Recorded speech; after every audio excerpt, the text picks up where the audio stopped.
अब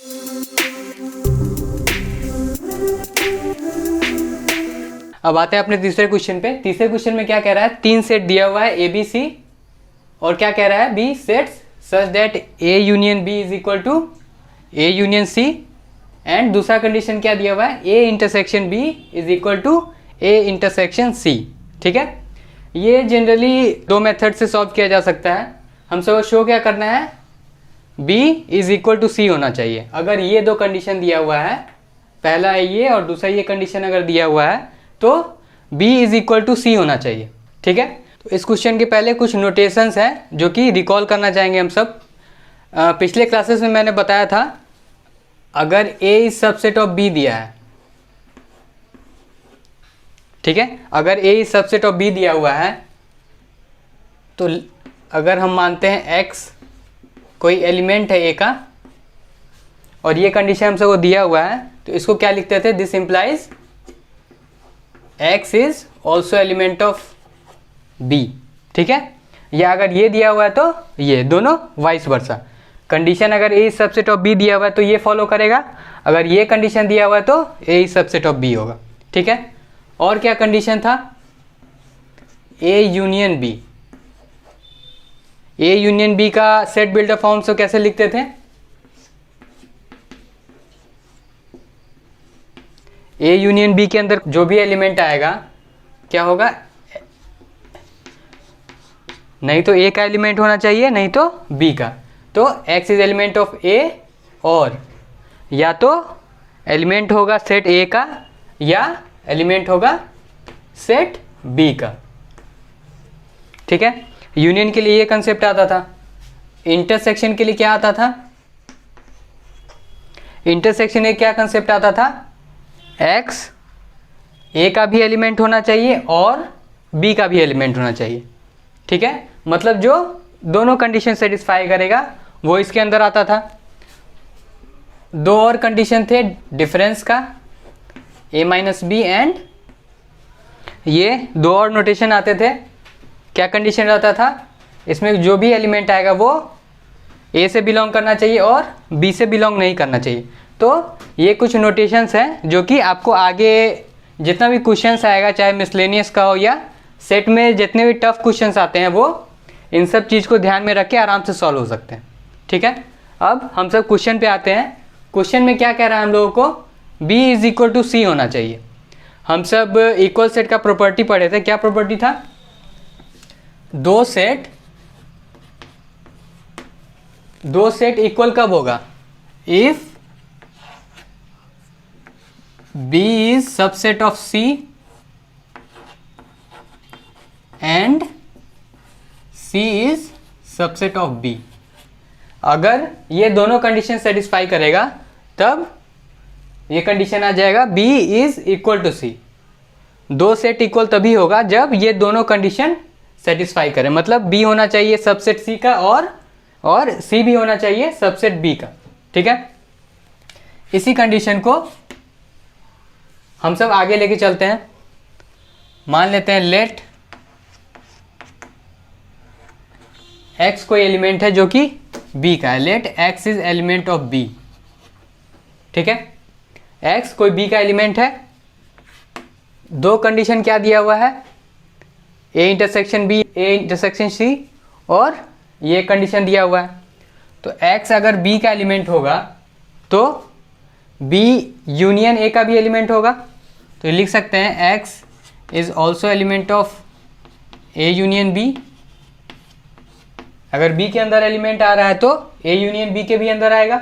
ठीक है, a यूनियन b किसके इक्वल है, क्वेश्चन के according a union b a union c के इक्वल है।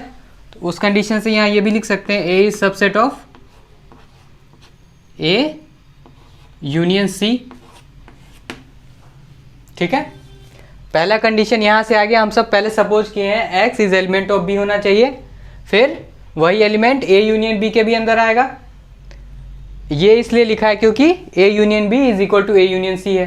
ठीक है, अब इसके बाद आते हैं, जब यूनियन दिया हो, 2 सेट्स का यूनियन दिया हो, तो उसका रोस्टर फॉर्म में कैसे तोड़ते हैं, x is element of a और x is element of b। तो इसको लिख सकते हैं x is element of a और x is element of c। यहाँ से दो कंडीशन आ गया। हम सब क्या सपोज करके चले थे, x is element of b, ठीक है। यहाँ से दो अलग अलग और कंडीशन आ गए, ठीक है। पहले कंडीशन से यहाँ पे आते हैं। अगर x है a का एलिमेंट, x अगर a से बिलोंग कर रहा है और x b से भी बिलोंग कर रहा है, ठीक है, तो इसको कह सकते हैं b इंटरसेक्शन a। b और a का जो कॉमन एलिमेंट, तो x इससे ही बिलोंग करेगा। x कोई एलिमेंट अगर b से बिलोंग कर रहा है और x एलिमेंट a से भी बिलोंग कर रहा है, तो इसको लिख सकते हैं b इंटरसेक्शन a से बिलोंग करेगा, ठीक है। दूसरा इसका कंडीशन आ रहा है, ठीक है। पहले ये केस लेके चल रहे हैं। इसके आगे b इंटरसेक्शन a, यहाँ क्वेश्चन में दिया हुआ है a इंटरसेक्शन b लिखूं या इसे b इंटरसेक्शन a लिखूं, बात बराबर है। कॉम्यूटेटिव लॉ,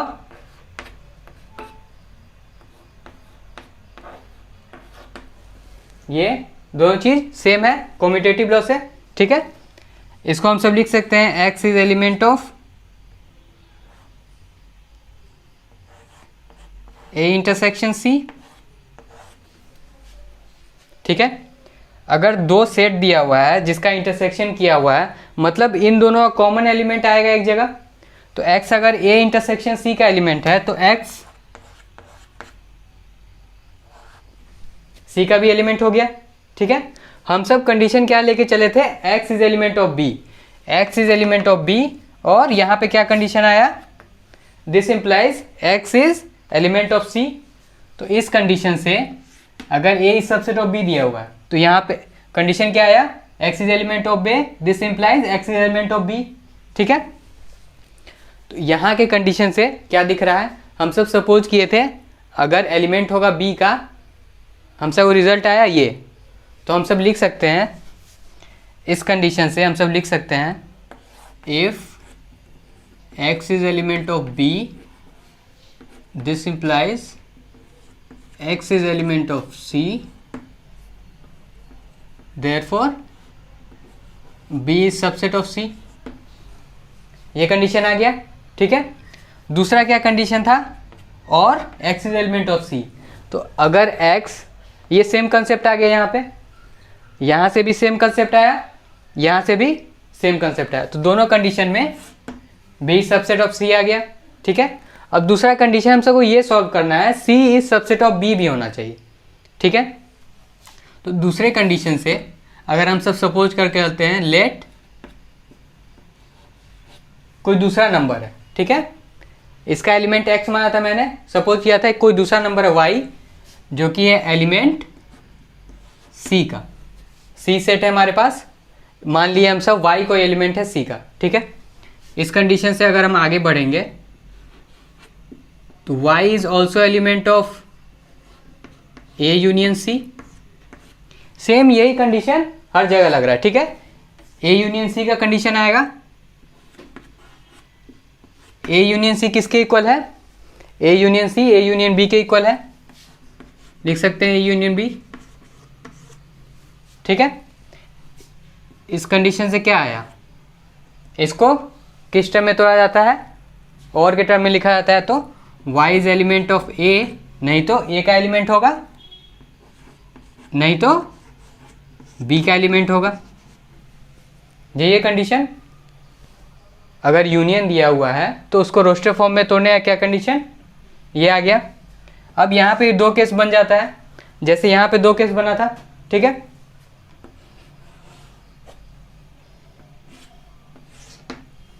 पहला condition y is subset of c है, यहाँ से क्या है y is subset of b। तो इन दोनों कंडीशन से हम सब लिख सकते हैं c is subset of b, direct condition आ गया। या ऐसे कर दें, if y is element of c, this implies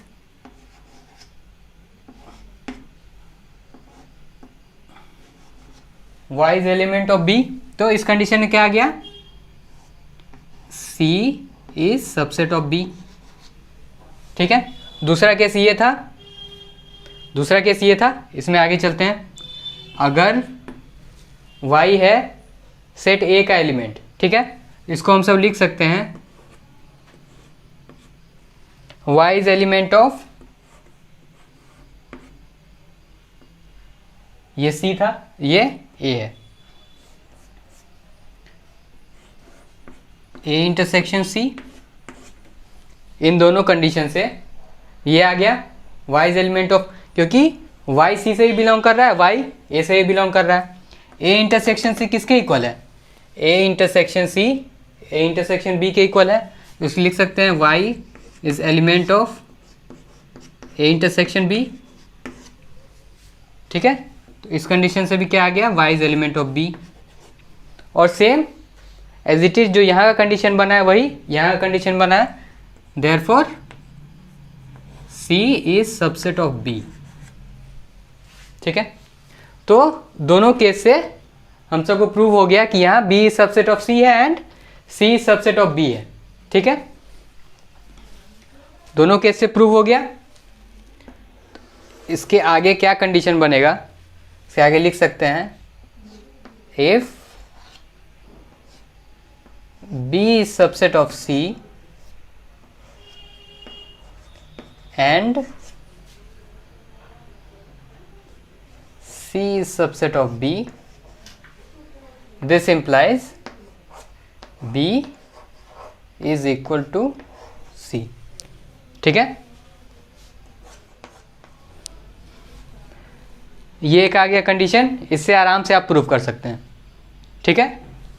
पहला कंडीशन क्या लेके चला था हमने, B लेके चला था, और क्या प्रूफ करना था हमें, अगर एलिमेंट X B का है तो वो C का भी एलिमेंट आ रहा है, तो उस कंडीशन से B सबसेट ऑफ C आ गया। दूसरा कंडीशन क्या हुआ, अगर हम सब कोई दूसरा एलिमेंट Y सपोज करके चल रहे जो कि C सेट के अंदर है, उस कंडीशन से C सबसेट ऑफ B आ गया, ठीक है। यहाँ और का कंडीशन, ये जो नोटेशन सब है वो काफ़ी इम्पॉर्टेंट है, वो आगे आपको काफ़ी लेक्चर्स होंगे या जो भी क्वेश्चंस आएंगे ज़्यादा टफ वो यूज किया जाएगा इसमें, ठीक है। तो पहले क्वेश्चन में हम सब कैसे सॉल्व किए थे, जितना भी नोटेशन था x is element of B वो सब सारा लेके चले थे, ठीक है। अब हम सब सॉल्यूशन करेंगे किसके थ्रू, डिस्ट्रीब्यूटिव लॉ के थ्रू, ठीक है। जो क्वेश्चन दिया हुआ था उसको मैंने इजी फॉर्म में उतार लिया है, A union B is equal to A union C। पहला है A intersection B is equal to A intersection C दिया हुआ है, शो क्या करना है, B is equal to C, ठीक है। पहला जो कंडीशन है उसी को लेके चलते हैं, A union B।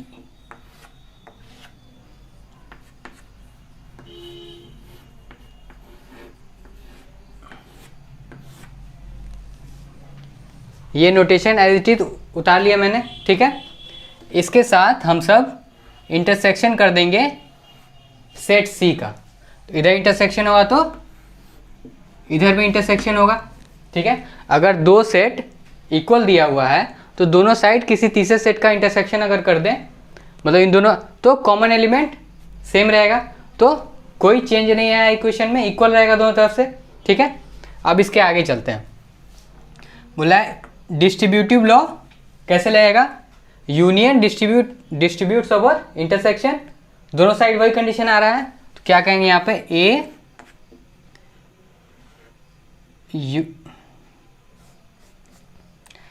A intersection C union B intersection C, ठीक है। ये लिख सकते हैं डिस्ट्रीब्यूट करके, A intersection C union B intersection C। Same condition उधर लगाएंगे, A intersection C union C intersection C, ठीक है। अगर दो सेट इक्वल है तो दोनों का इंटरसेक्शन सेट सेम रहेगा, तो ये C हो गया डायरेक्ट। ये लिख सकते हैं A intersection C union C, ठीक है। इधर का आ गया। अब इधर देखते हैं क्या बोला है, A इंटरसेक्शन C है, यहाँ पे B इंटरसेक्शन C है, ठीक है। यहाँ क्या दिया हुआ है, A intersection C is equal to A intersection B दिया हुआ है, तो हम सब लिख सकते हैं A intersection B union B intersection C is equal to इतना।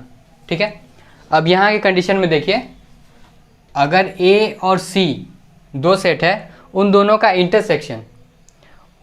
इंटरसेक्शन किसके साथ, सेट सी के साथ यूनियन किया जा रहा है इसको। ठीक है, अगर वेन डायग्राम से हम इसको दिखाएं, वेन डायग्राम से दिखा रहे, सेट ए और सेट सी लिया हुआ हम सब,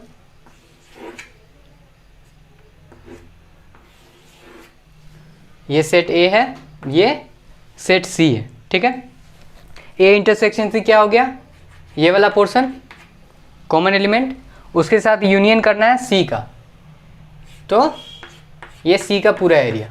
तो यहाँ से क्या दिख रहा है, A intersection C union C क्या आ गया, सिर्फ सी का एरिया आ रहा है। तो इस कंडीशन से इसको यहाँ क्या लिख सकते हैं, इज इक्वल टू सी लिख सकते हैं। सी क्या हो गया, A intersection B union B intersection C, C आ गया। ठीक है, इसको अब यहीं रोक देते हैं। अब हम सब दूसरा कंडीशन लेके चलते हैं। यहाँ क्या था, सेम पहला इक्वेशन लेके चल रहे हैं हम सब, A union B is equal to A union C. ठीक है, अब यहाँ पे हम सब इंटरसेक्शन कर देंगे सेट बी के साथ। ठीक है, तो ये आ गया इंटरसेक्शन बी, दोनों साइड इंटरसेक्शन किए तो कोई भी चेंज नहीं आएगा, दोनों इक्वेशन इधर LHS RHS इक्वल रहेगा। ठीक है, इसको आगे लेके चलेंगे तो क्या लिख सकते हैं डिस्ट्रीब्यूटिव लॉ के हिसाब से, A intersection B union B intersection B, ये लिख सकते हैं। इधर का ये कंडीशन आ गया, इधर क्या हुआ, A intersection B union C intersection B. ठीक है, यहाँ के कंडीशन से ये आ गया, बी इंटरसेक्शन बी क्या आएगा, अगर सेट दोनों सेम है, दोनों का इंटरसेक्शन क्या हो गया, बी हो गया, तो A intersection B union B. ठीक है, इसके आगे गए,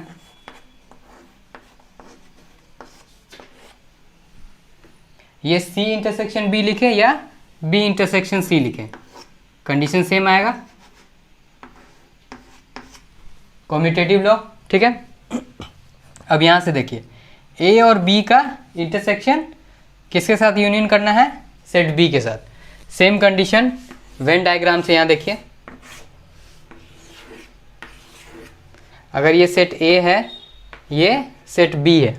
ठीक है, अगर ए सेट और बी सेट दिया हुआ है, दोनों ए इंटरसेक्शन बी क्या हुआ, ये वाला एरिया। ठीक है, और उसके साथ यूनियन करना है सेट बी का, तो यही एरिया आएगा। तो इसको आराम से लिख सकते हैं सेट बी। ठीक है, तो यहाँ पे क्या आ गया, B is equal to A intersection B union B intersection C. ठीक है, ये इक्वेशन अगर मान लें हम थर्ड, और ये इक्वेशन मान लें हम फोर्थ। ठीक है, यहाँ क्या है, A intersection B union B intersection C is equal to कितना आया, सी के। देखिए यहाँ से, देखिए यहाँ पे क्या है, A intersection B union B intersection C किसके इक्वल आ रहा है, सी के।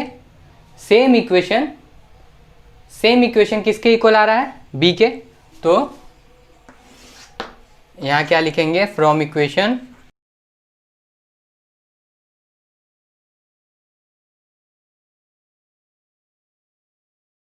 Third and fourth B is equal to सी।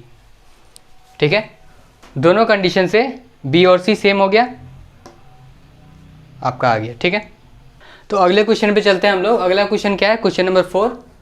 क्या बोल रहा है इसमें, show the following 4 conditions are equivalent. Set के अंदर इक्विवेलेंट का टर्म तब आता है जब नंबर ऑफ एलिमेंट्स इक्वल हो जाए। अगर कोई भी चीज़ दिया हो जैसे ए सबसेट ऑफ बी, तो इन चारों कंडीशन में अगर नंबर ऑफ एलिमेंट्स सेम हो जाए तो वो कहलाएगा इक्विवेलेंट। ठीक है, तो इसको 2 तरीके से सॉल्व कर सकते हैं। जनरली आप सब वेन डायग्राम से ही पता चल सकता है ये। ठीक है, और अगर एग्जाम्पल तो नंबर के थ्रू भी देख सकते हैं। इसमें हम सब नंबर के थ्रू आगे चलेंगे। ठीक है, मान लेते हैं लेट, यहाँ पे कौन कौन सा सेट दिया हुआ है, ए दिया हुआ है और बी दिया हुआ है। ठीक है, तो 2 सेट हम सब ले लेते हैं पहले।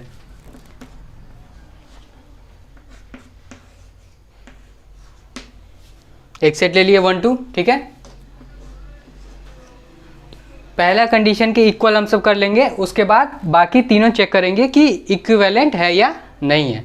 ठीक है, तो पहला कंडीशन के इक्वल कर लिए हम सब। ये क्या हुआ, 1 2 3 एंड 4। ठीक है, पहला कंडीशन के इक्वल आ गया, ए इज सबसेट ऑफ बी, ए का सारा एलिमेंट बी के अंदर अवेलेबल है। ठीक है, दूसरा क्या कंडीशन बोल रहा है, ए माइनस बी क्या होना चाहिए, 5 होना चाहिए। ठीक है, पहले कंडीशन से क्या पता चला हम सबको, ए का जितना भी एलिमेंट है बी के अंदर अवेलेबल है, मतलब ए का जितना भी एलिमेंट है बी में दिख रहा है। इस कंडीशन से ए माइनस बी को क्या लिखते हैं हम सब, ए माइनस बी के अंदर कौन सा एलिमेंट आना चाहिए, जो कि ए का एलिमेंट हो और बी का एलिमेंट नहीं हो।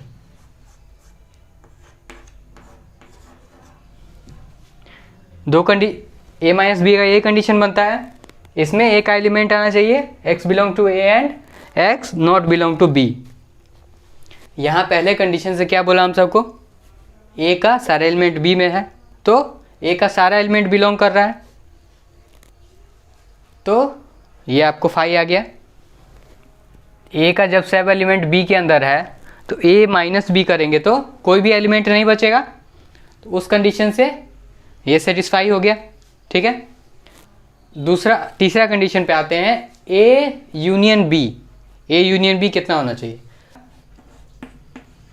ए यूनियन बी यहाँ पे नंबर से कर लिए हम सब, क्या आया 1 2 3 एंड 4। ए यूनियन बी क्या दिख रहा है, इज इक्वल टू बी है, बी में भी सारे एलिमेंट आ रहे हैं, तो इस कंडीशन से तीसरा भी इक्विवेलेंट हो गया। चौथा कंडीशन क्या है, ए इंटरसेक्शन बी, मतलब ए और बी का कॉमन एलिमेंट। ए का सारे एलिमेंट बी के अंदर है, तो ए और बी का कॉमन एलिमेंट यही हुआ, सिर्फ 1 एंड 2, तो इस कंडीशन से भी आ गया आपको ए इंटरसेक्शन बी। ए किसके इक्वल है, ए के इक्वल है, तो चारों कंडीशन सेटिस्फाई हो गए, मतलब चारों जो क्वेश्चन में दिया हुआ है वो चारों इक्विवेलेंट है। ठीक है, अब अगले क्वेश्चन पे आते हैं। अगला क्वेश्चन क्या है, पूछ रहा है show that if A is subset of B, अगर ए का सारा एलिमेंट बी में है तो ये कंडीशन सेटिस्फाई करता है कि नहीं। ठीक है, यहाँ पे 3 सेट दिया हुआ है ए बी और सी, तो मान के चलेंगे क्वेश्चन में दिया हुआ था, तो हम सब सपोज कर लिए 3 सेट है ए बी एंड सी। ठीक है, बोला है ए इज सबसेट ऑफ बी, तो उस कंडीशन के हिसाब से मैंने सेट बी ले लिया। यहाँ पे ए का सारा एलिमेंट बी में अवेलेबल है। अब हम सबको ये कंडीशन लेके आना है सी माइनस बी, सी सेट ले लिया हम लोगों ने, सी माइनस बी मतलब सी का सारा एलिमेंट और बी का कोई भी एलिमेंट नहीं होना चाहिए। ठीक है, तो इस कंडीशन से सी माइनस बी क्या हुआ, सी माइनस बी कौन सा एलिमेंट आया 2 4 8 1 3, इन सब चीज़ों को हटा के 1 2 3 4 और 8, इतने सारे एलिमेंट को हटा के बाकी जितना एलिमेंट बचा वो इसमें आ जाएगा। तो क्या आया 5 6 7 9 एंड 10। ठीक है, इस कंडीशन से C माइनस ए क्या आ रहा है? C माइनस ए क्या आया? C में से 2 4 8 हटा देंगे, 2 4 और 8 क्या आया? 1 3 5 6 7 9 एंड 10। ये दोनों निकल गया। ठीक है, अब ये क्या दिख रहा है? 5 6 7 9 10। ठीक है, ये देखिए इसमें अवेलेबल है कि नहीं? 5 6 7 9 10 आ रहा है सब। तो ये जो हुआ सबसेट हो गया C माइनस ए का, सेटिस्फाई हो रहा है। मान लेते हैं C कोई ऐसा सेट है इसमें कम एलिमेंट्स हैं। ठीक है, लेट, यहाँ पे हम सबको C के बारे में कुछ नहीं दिया हुआ है, तो C ये भी हो सकता है या सिंगलटन सेट भी मान सकते हैं। इसमें एक ही एलिमेंट है 1। ठीक है, C एक सेट मान लीजिए जिसमें एक ही एलिमेंट है 1। ठीक है, उस कंडीशन में भी सेटिस्फाई करना चाहिए तभी प्रूव होगा। सही है। ठीक है, एक हो गया। अब क्या बोल रहा है? C minus B. तो दूसरे केस से C माइनस बी, बी में कौन सा एलिमेंट है? 2 4 8 1 एंड 3। तो 1 जो बी में है, तो C माइनस बी हो गया 5, कोई भी एलिमेंट नहीं आया। ठीक है, तो C माइनस बी हो गया 5। दूसरा कंडीशन क्या है? C माइनस ए। ठीक है, ए में क्या है? 2 4 8, C में है 1। 1 में से कोई भी एलिमेंट इक्वल नहीं आ रहा, तो ये हो जाएगा 1।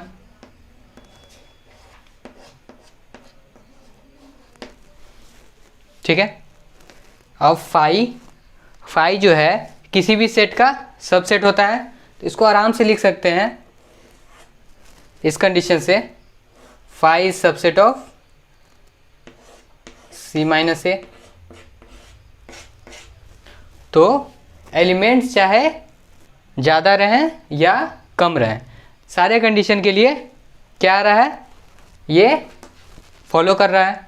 तो आपको ये हो गया प्रूफ। ठीक है, तो अभी तक इन दोनों क्वेश्चन में कैसे हम सब एग्जाम्पल लेके प्रूव किए थे। ठीक है, अब हम सब वेरिएबल लेके प्रूव करेंगे। ठीक है, वेरिएबल का कंडीशन क्या हो जाता है? वेरिएबल का कुछ भी वैल्यू रख सकते हैं हम लोग। ठीक है, तो यहाँ पे जो 1 2 वैल्यू रखा हुआ है, तो अगर x लेके हम सब चलेंगे, कोई वेरिएबल लेके चलेंगे, तो उस कंडीशन में कोई भी वैल्यू हो सकता है। तो उस कंडीशन में प्रूफ क्या आएगा? आपको सारे कंडीशन के लिए सेटिस्फाई करेगा वो। तो अब वेरिएबल लेके चलते हैं हम लोग। ठीक है, इन चारों कंडीशन के लिए क्या बोल रहा है? ये चारों कंडीशन हम सबको इक्विवेलेंट शो करना है। ठीक है, पहले कंडीशन से ए सबसेट ऑफ बी दिया हुआ है, तो अगर if A subset of B है, तो उसका क्या कंडीशन बनता है? इसका सारा एलिमेंट बी में, मतलब ए का सारा एलिमेंट बी में अवेलेबल होना चाहिए। तो अगर x कोई एलिमेंट है सेट ए में, x का वैल्यू कुछ भी रख सकते हैं, वेरिएबल है, तो जितना भी एलिमेंट है ए का, इससे क्या पता चलता है? वो बी में भी होगा। ठीक है, अब इसी चीज़ को बाकी तीनों के लिए भी इक्विवेलेंट, मतलब तीनों के लिए भी ये सेटिस्फाई करना चाहिए कि अगर x जो कि एलिमेंट है ए का, वो बी में भी अवेलेबल है, बाकी तीनों के लिए भी यही सेटिस्फाई करना चाहिए। ठीक है, तो अब इन तीनों का हम सब लेके चलते हैं। दूसरा कंडीशन क्या है? a minus B is equal to 5 दिया हुआ है। तो हम सब सारे कंडीशन के लिए मान के चल रहे हैं कि x जो एलिमेंट है वो a के अंदर अवेलेबल है, सेट a के अंदर है। तो मान के चले तो लिख लेंगे उसको मैथमेटिकल टर्म में, x is element of a। ठीक है, दूसरे क्वेश्चन में हम सब क्या दिया हुआ है? a minus B is equal to 5। ठीक है, यहाँ पे a का हम सब ले लिए हैं, x एलिमेंट है a का, b के लिए कोई कंडीशन नहीं है। ठीक है, अभी b के लिए कोई कंडीशन नहीं है, तो हम सब लिख सकते हैं एक कंडीशन ये हो सकता है x b में अवेलेबल होगा, नहीं तो x b में अवेलेबल नहीं होगा। यही दो कंडीशन बन सकता है। कोई दूसरा सेट अगर b दिया हुआ है उसके लिए दो कंडीशन बन सकता है, नहीं तो इसका एलिमेंट इसमें होगा, नहीं तो नहीं होगा। ठीक है, तो इस कंडीशन से हम इसको क्या लिख सकते हैं, x is element of A and x is element of B। ठीक है, इन दोनों कंडीशन को एक जगह ले लिए। नहीं तो दूसरा कंडीशन क्या बना, और दूसरा कंडीशन क्या बना, x is element of A and x is not an element of B। ये दूसरा कंडीशन बना हम लोगों के सामने। ठीक है, इस कंडीशन को आगे लेके चलते हैं। ये कंडीशन को ऐसे लिख सकते हैं, x एलिमेंट है A माइनस B का, आराम से लिख सकते हैं हम लोग, x एलिमेंट है A माइनस B का। और यहां से क्या कंडीशन बना, x एलिमेंट है A इंटरसेक्शन B। अगर A और B दोनों में अवेलेबल रहेगा, मतलब A इंटरसेक्शन B इसका एलिमेंट हो गया। ठीक है, इस कंडीशन से A माइनस बी क्या बोल रहा है, A minus B is equal to 5 है। मतलब हम सब कह सकते हैं x इज एलिमेंट ऑफ 5। ठीक है, इस कंडीशन से x इज एलिमेंट ऑफ 5 है। 5 क्या है, 5 है एम्प्टी सेट। एम्प्टी सेट में कोई भी एलिमेंट नहीं होता है। तो इस कंडीशन से यहाँ का जो x है, अगर ये कंडीशन हम सब लेके चल रहे हैं तो ऐसा कोई भी एलिमेंट नहीं है जो कि A माइनस बी में अवेलेबल होगा।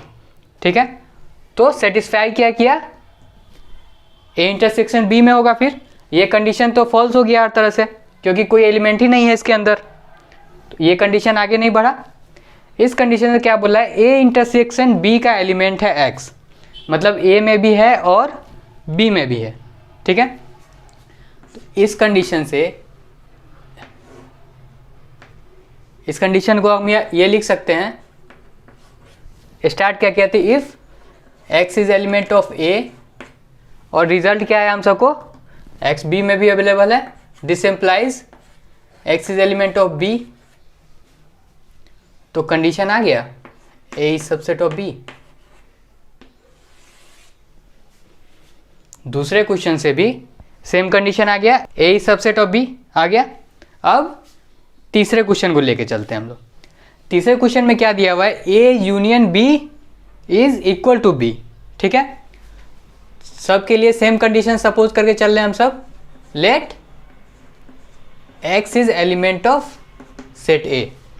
ठीक है, ये क्या दिया हुआ है, A यूनियन B। तो अगर सेट A के अंदर एलिमेंट है तो A और B का जो यूनियन रहेगा उसमें A का भी एलिमेंट और B का भी एलिमेंट आएगा। तो इसको लिख सकते हैं आराम से, x is also element of A union B। आराम से लिख सकते हैं। अब A यूनियन B किसके इक्वल दिया हुआ है, सेट B के इक्वल दिया हुआ है। तो वो सेट B का भी एलिमेंट होगा। ठीक है, हम सब सपोज करके चले थे x is element of A। Condition हम सब क्या आ गया, x is also element of B। तो उस कंडीशन से क्या हुआ, if x is element of A, this implies x is also element of B। इस कंडीशन से भी क्या आ गया, therefore A is subset of B। आराम से आ गया कंडीशन। क्वेश्चन नंबर 4 में क्या कह रहा है, A intersection B is equal to A। ठीक है, हर जगह हम सबको यही सपोज करना है, let x is element of A। ठीक है, सपोज कर लिए x is element of A, मतलब एलिमेंट A के अंदर अवेलेबल है। यहाँ से क्या दिख रहा है, A intersection B is equal to A, मतलब A किसके इक्वल हो गया, A इंटरसेक्शन B के। तो अगर A में एलिमेंट है तो A इंटरसेक्शन B में भी होगा। ठीक है, A इंटरसेक्शन B क्या होता है, A और B का कॉमन एलिमेंट। तो इसको कैसे एक्सपेंड कर सकते हैं, x A का भी एलिमेंट है एंड x B का भी एलिमेंट है। इस कंडीशन से क्या हो गया, x सपोज करे चले थे A का एलिमेंट है, यहाँ पे आ गया हम सबको B का भी एलिमेंट है।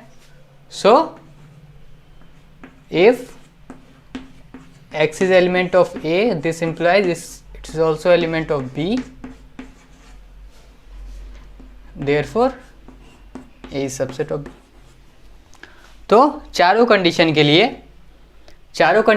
क्या आ गया हम सबको, अगर x एलिमेंट है सेट A का तो वो बी में भी अवेलेबल होगा। और उस कंडीशन से जो पहला कंडीशन है वो सबके इक्विवेलेंट आ गया, बाकी तीनों के। तो चारों जो कंडीशन है इक्विवेलेंट हो गया। ये वेरिएबल कंडीशन था, इससे पहले एग्जांपल से बताया था। अब क्वेश्चन नंबर 5 पे आते हैं। यहाँ पे बोल रहा है shows that if A is subset of B. यहाँ का मतलब हुआ ए का सारा एलिमेंट बी में अवेलेबल है। अगर दिया हुआ if A is subset of B, then proof क्या करना है, सी माइनस बी होगा सबसेट सी माइनस ए का। कोई भी अगर सेट दिया हुआ है, जैसे एक्स और वाई सेट दिया हुआ है, मान लिए x is subset of y है, तो कंडीशन क्या आता है, इफ ए कोई एलिमेंट है सेट एक्स का, तो वो वाई में भी अवेलेबल होगा। तो इस कंडीशन को जो फॉलो करेगा, नीचे वाले कंडीशन को, उसका सीधा इस कंडीशन को ही फॉलो करेगा। मतलब अगर ए का एलिमेंट एक्स के अंदर है और वही एलिमेंट वाई के अंदर भी है, तो एक्स सबसेट हो जाएगा वाई का। ठीक है, तो सेम कंडीशन से इसको ही प्रूव करना है हम लोगों को। ठीक है, इसको हम सब लेके चलते हैं। लेट एक्स कोई एलिमेंट है, वेरिएबल है, एक्स कोई एलिमेंट है जो कि सी माइनस बी के अंदर। यहाँ कंडीशन क्या प्रूव करना है हम लोगों को, इसका सबसेट होना चाहिए। मतलब सी माइनस बी का सारा एलिमेंट, ये ब्रैकेट में अगर कर दूं, सी माइनस बी का सारा एलिमेंट सी माइनस ए के अंदर आएगा तभी सबसेट होगा। ठीक है, यहाँ पे मान लिए x is element of C minus B. इसको एक्सपेंड करेंगे तो क्या लिख सकते हैं, x is element of C and x is not an element of B. ठीक है, ये दोनों सेटिस्फाई जो करेगा वही एलिमेंट सी माइनस बी के अंदर आएगा। ठीक है, यहां बोल रहा है एक्स जो है एलिमेंट वो सेट बी के अंदर नहीं है। ठीक है, तो सीधा सा कंडीशन पता चलता है, अगर बी के अंदर नहीं है तो ए के भी अंदर नहीं होगा, क्योंकि ए सबसेट है बी का। अगर वेन डायग्राम से बताएं, ये सेट अगर बी है तो ए ये होगा, मतलब ए का सारा एलिमेंट बी के अंदर आ रहा है। अब बोल रहा है x is not an element of B, मतलब एक्स कहीं यहाँ पे होगा, ए के अंदर तो कहीं से नहीं हुआ। ठीक है, तो इस कंडीशन से हम सब लिख सकते हैं x is element of C and x is not an element of A. अगर बी में नहीं है तो ए में भी नहीं होगा। ठीक है, इसी कंडीशन को फिर टाई अप कर देंगे तो क्या लिख सकते हैं, x is element of C minus A, आराम से लिख सकते हैं। तो हम सब सपोज क्या करके चले थे, अगर x है सी माइनस बी का एलिमेंट, तो वो हम सब क्या मिला, सी माइनस ए में भी अवेलेबल होगा। देयरफॉर सी माइनस बी क्या हो गया सबसेट सी माइनस ए का। ठीक है, ये सपोज करे चले और ये इसमें भी अवेलेबल है, सीधा कंडीशन आ गया। ठीक है।